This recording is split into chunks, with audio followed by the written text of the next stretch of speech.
नाज़रीन, अवामी न्यूज़ में ख़बरनि जो सिलसिलो जारी है। तव्हांखे खिपरो खां ख़बर ॾींदा हलूं त खिपरो में सूबाई वज़ीर बहाली अमूर ऐं इंचार्ज मॉनिटरिंग टीम सांगड़ फराज़ डेरो जी अवामी न्यूज़ जे रिपोर्टर मुमताज़ बोज़दार सां ख़सूसी ॻाल्हि ॿोल। अस्सलाम वालेकुम नाज़रीन, अवामी न्यूज़ प्रोग्राम में असीं हाज़िर आहियूं। इन वक़्तु एसी ऑफिस खिपरो में असां सां गॾु जनाब फराज़ डेरो मिनिस्टर रिहेबिलिटेशन मौजूदु आहिनि। उन सां ॻाल्हि ॿोल कंदासीं बरसातनि जे हवाले सां।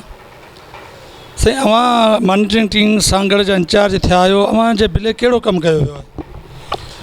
बिस्मिल्लाहिर्रहमानिर्रहीम। सीएम साहब जेका तमामु कैबिनेट आहे सिंध कैबिनेट, उन्हनि खे मुख़्तलिफ़ ज़िलनि में ज़िम्मेवारी ॾिनी वई आहे त उते निगरानी कनि, जेको बि रेस्क्यू वर्क हले पियो या डी वाटरिंग थिए पई उनजी निगरानी करियूं। पब्लिक हेल्थ, लोकल गवर्नमेंट, इन्हनि ॿिनि डिपार्टमेंट जो ख़ासि तौरु कमु आहे बरसातुनि में। त उहे कमु कीअं पिया कनि, या जिथे रेस्क्यू जी ज़रूरत आहे या कंहिं कोऑर्डिनेशन करणी आहे मथे लेवल ते, एमरजेंसी का ज़रूरत पए थी त उनजे लाइ अवां सम्झो था सांगड़ ज़िले में को अहिड़ो शहर तरको वग़ैरह आहे जेको बरसातनि जे करे वधीक मुतासिर थी सघे थो, जेके हिन वक़्तु इंतज़ाम आहिनि? कल्ह खां ऐं डिप्टी DC साहब विज़िट करियूं पिया। असां सांगड़ जा ॿ विज़िट कया आहिनि, टंडवादम शहदादपुर बि कल्ह वियासीं, शाहपुर चाकर, अॼु खिपरो में आहियूं। पर अहिड़ी बारिश हिकिड़ो त न पई आहे, हिकिड़ी कंट्रोल में पई आहे बारिश, किथे मैक्सिमम असांजे 40-45 मिलीमीटर पई आहे, पर इंतज़ामात मौजूदु आहिनि। डिपार्टमेंट वारा कमु कनि पिया, पब्लिक हेल्थ वारा। ऐं असल जेको लास्ट बारिश पई हुई कराची हैदराबाद में, उन खां पोइ CM साहब एक्टिव थिया ऐं उन इंस्ट्रक्शन्स ॾिनियूं तमामु डिपार्टमेंट्स खे। त उहो पहिरीं जेका हिकिड़ी थी वियो आहे नुक़सानात वग़ैरह जेके थिया आहिनि, ओड़े क़िस्म जी काई ॻाल्हि न थिए। त हिकिड़ो उहो ई प्रिपरेशन हुई, डिपार्टमेंट खे आइडिया हो त छा छा तयारियूं करणियूं आहिनि। हिकिड़ी एक्सरसाइज थी वई त ब्लॉकेज वग़ैरह थींदा त किथे थींदा ऐं कंहिंखे कहिड़े डिपार्टमेंट खे एक्टिव करण जी ज़रूरत आहे। ऐं असां हिते कोशिशि कई त पंहिंजो पब्लिक हेल्थ डिपार्टमेंट खे ऐं लोकल गवर्नमेंट खे, ख़ुशूसनि पब्लिक हेल्थ खे, त जेका हुनजा डी वाटरिंग पंपिंग स्टेशन आहिनि उहे हलंदा रहनि। ऐं बिजलीअ जो वॾो इशू हो त उते असां पंहिंजो हिनखे इंस्ट्रक्शन्स ॾिना, किथे हिननि मेक शिफ्ट अरेंजमेंट कया आहिनि, जनरेटर्स उन्हनि उतरिया आहिनि। त अगरि उहे डी वाटरिंग मशीनूं असांजी हलंदियूं रहियूं आहिनि त किथे बि अहिड़ो पाणीअ जो घणो गॾु न थियो आहे जिथे पंहिंजो को ज़िंदगी मुतासिर थिए। ज़ाहिर आहे थोरो घणो किथे किथे पैचिस में आहे उहो डी वाटरिंग थिए पई, पर इंशाल्लाह को अहिड़ो न आहे तइल्को या शहर जिथे का पंहिंजो ज़िंदगी मुतासिर थी हुजे। हींअर ताज़ो पब्लिक हेल्थ जे हवाले सफ़ाई ऐं पाणी जा मामला हवाले थिया आहिनि, लेकिन उन्हनि खे पूरो अमलो कोन ॾिनो वियो आहे। उन हवाले सां पब्लिक हेल्थ न एमरजेंसी में का सूरताल खे मुंहुं ॾेई सघंदो? ही 2-4 ॾींहं जो जेको मुंहिंजो तजुर्बो आहे त आउं सम्झां पियो त पब्लिक हेल्थ सुठो कमु कयो आहे। जिथे बि हिते हिननि जो डी वाटरिंग मशीन्स आहिनि उन्हनि खे ठीकु करे विया आहिनि। किथे का अगरि उनजी डिसिल्टिंग करणी हुई त उहा उन्हनि कई आहे, किथे मशीनूं ख़राबु हुयूं त उहे बहितर कयूं अथनि। जनरेटर्स जिथे हिननि हुआ अगरि सही हुआ, वर्किंग में हुआ, न हुआ त उनखे वर्किंग में आंदो आहे। ऐं किथे न आहिनि त हिन रेंट आउट कया आहिनि। त अलहमदिल्ला हिकिड़ो त नओं हिकिड़ो ज़िम्मेवारी ॾिनी वई आहे। काफ़ी 25-30 साल लोकल गवर्नमेंट ॾे हुई, हिन ॾे हुई। इशूज़ त थींदा आहिनि, ज़ाहिर आहे स्टाफ हेॾां खां होॾां वञे थो, कमकारी ज़िम्मेवारी शिफ्ट थिए थी, पर कमु बहितर कयो आहे।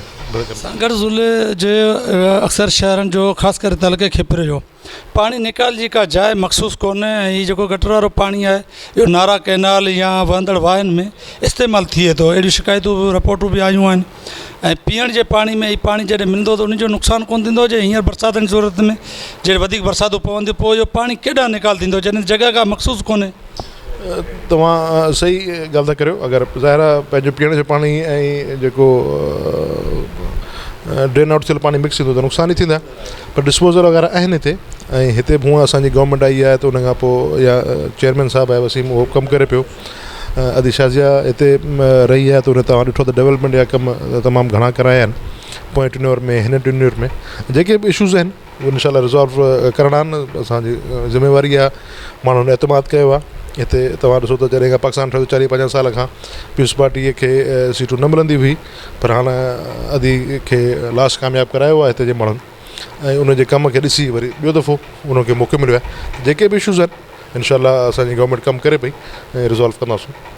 आयल ऐं गैस कंपनी जा जेके ठेका हुआ, जेके कमु थियणा हुआ, उन ते एतिराज़ हुआ अवां समेत मुख़्तलिफ़ MN हिन जी धुरियुनि खे, कहिड़ा एतिराज़ हुआ? उहो छा मामिलो हो असल में?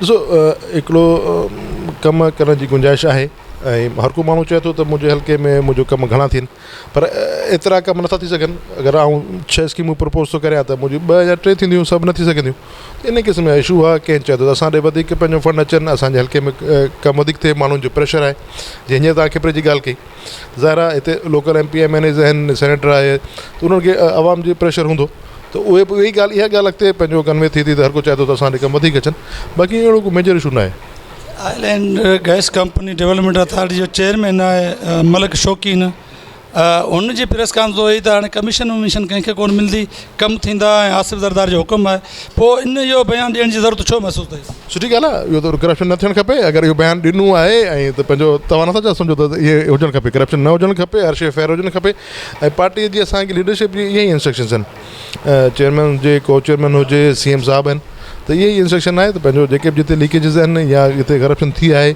माज़ी में त आइंदा न थिए महिरबानी फराज़ डेरा साहब जी नाज़रीन मां गुफ़्तगू दी मुमताज़ बोज़दार इजाज़त ॾींदा ख़ुदा हाफ़िज़